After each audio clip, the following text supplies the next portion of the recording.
colloque Attention Fiction que je co-organise avec Françoise Lavocat. À l'origine de ce colloque, il y a un constat sur deux plans, c'est-à-dire que la fiction et la réalité sont souvent confondues.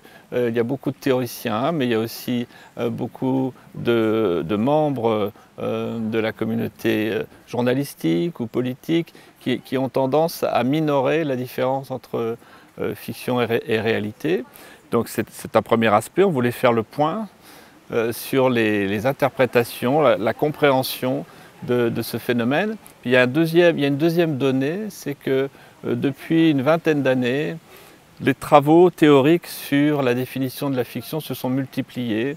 Le phénomène qui s'est encore aggravé avec le développement de l'intelligence artificielle. Certains se demandent si l'intelligence artificielle va finalement remplacer l'imagination, la créativité, etc.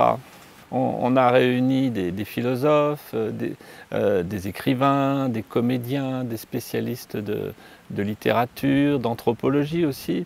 Alors ce qu'il en ressort, c'est que c'est une très bonne question et que les critères ne sont tout de même pas inexistants, hein. On peut, comme une sorte de défi, prétendre que tout est fiction, ou inversement, que la fiction est vide, qu'elle n'aurait aucun intérêt.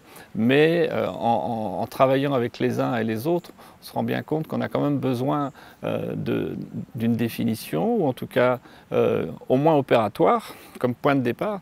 Puis après, on peut ajouter des variantes, on peut distinguer des variantes, mais le confusionnisme ici est dépassé par les travaux des chercheurs. Les chercheurs trouvent des solutions dans chacune des disciplines pour faire face à cette tendance, et tout comme à la tendance aux fake news et aux abus du storytelling. Il n'y a peut-être pas non plus lieu de s'inquiéter outre mesure, simplement faire dialoguer des créateurs et des chercheurs, une fois de plus, s'avère extrêmement utile.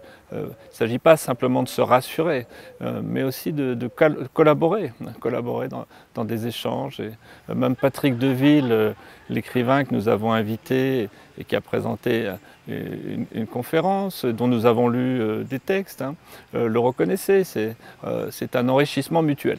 Cerisy est un endroit tout à fait adapté à notre projet parce que les participants, en principe, restent 6 jours. Alors, il se trouve en plus que le colloque qui a lieu en parallèle nous intéresse aussi. Il porte sur l'équipe de tournage et parmi les tournages, eh bien, il y a des tournages de fiction mais il y a aussi des tournages de documentaires, ce qui est une autre façon d'aborder la différence entre fait et fiction. En théorie, le documentaire, c'est la réalité et le film d'imagination, ce serait la fiction. Mais bien sûr, lorsqu'on étudie des documents, des œuvres, pardon, eh bien, on constate qu'il peut y avoir là aussi au cinéma ou dans les documentaires un entremêlement de ces formes ou de ces procédés. Parmi les retombées, si l'on veut, de cette rencontre, il y aura évidemment une publication et probablement aussi d'autres rencontres avec d'autres formats, pas forcément à Cerisy. On ne peut pas en permanence venir, on ne peut pas venir tout le temps à Cerisy, mais peut-être des journées d'études. Alors il y en a déjà qui sont prévues entre plusieurs participants. Le fait que la Fondation Clarent nous soutienne, c'est vraiment une très bonne chose. D'une part, ça a facilité l'organisation de ce colloque, mais d'autre part, enfin en tout cas en ce qui me concerne, il me semble que le concept d'humanité et le courant de pensée qu'on nomme l'humanisme mérite vraiment qu'on le prenne au sérieux. L'humanisme, c'est un enjeu, l'humanisme, c'est un projet. Et donc, par exemple, chercher des outils intellectuels pour maintenir la différence entre faits et fake news ou faits et certaines formes de fiction, ça contribue à assainir le débat. Par exemple, il n'est pas vrai que les droits de l'homme soient simplement une fiction pratique ou commode pour les Occidentaux. Les droits de l'homme, c'est vraiment absolument fondamental pour améliorer les conditions de vie des êtres humains dans le monde entier. Donc idéalement, il faudrait que tout le monde bénéficie de la protection des droits de l'homme. Donc à titre personnel, je pense que l'humanisme est un point de repère extrêmement intéressant, à condition de dire de quoi on parle évidemment. Hein. Ce qu'on reproche souvent au terme humanisme, c'est son caractère général. Et le fait que parfois, eh bien, ça cache un désintérêt pour les problèmes réels.